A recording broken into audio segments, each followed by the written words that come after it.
So here we have the Volkswagen Passat Estate on a 16 plate. So I'm going to start off by showing you around the outside of the car, and then we'll hop in and run through some of the controls on the inside of it from there.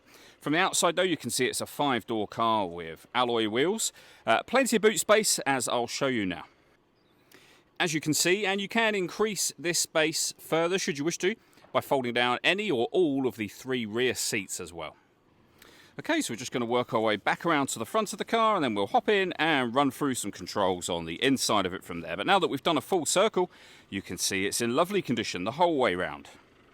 Just briefly before we climb in, I think it's well worth seeing the interior from this exterior point of view. There's plenty to run through on the dashboard, so let's hop in and we'll do that now. Okay, now that we're inside the car, we're going to start with the dials. Over on the left-hand side, we have the rev counter. We've also got the coolant temperature gauge over there as well. And on the right-hand side, the speedometer and fuel gauge. In the centre, you can see the total miles for this car there, 85,064. The information displayed above that can be changed using buttons on the steering wheel. We're on the driving data menu at the moment, so you can have, for example, your digital readout for the speedometer. There are other menus available to you as well, all of which are accessed with the buttons over here. We have our stereo controls, of course, and the main stereo is over in the center. It's all touchscreen, so you can access your radio via physical buttons you've got here, but then, as I say, the touchscreen will enable you to select between AM, FM and DAB radio.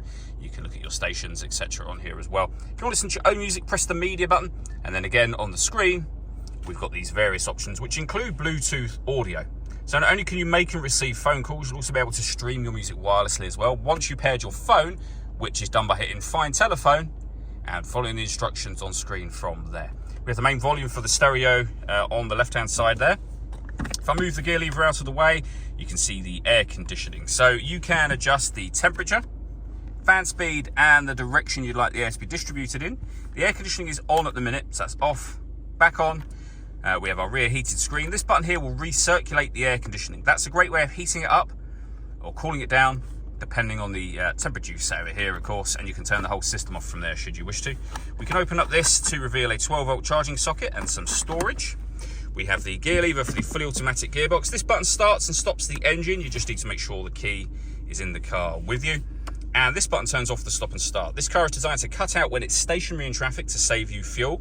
That system is off when that light shows, as it does now. All that leaves me to say is thank you for taking the time to watch this video. If you'd like to come and see the car for yourself and have a test drive, please feel free to give us a call here at Surrey Specialist Cars. We'd love to hear from you soon.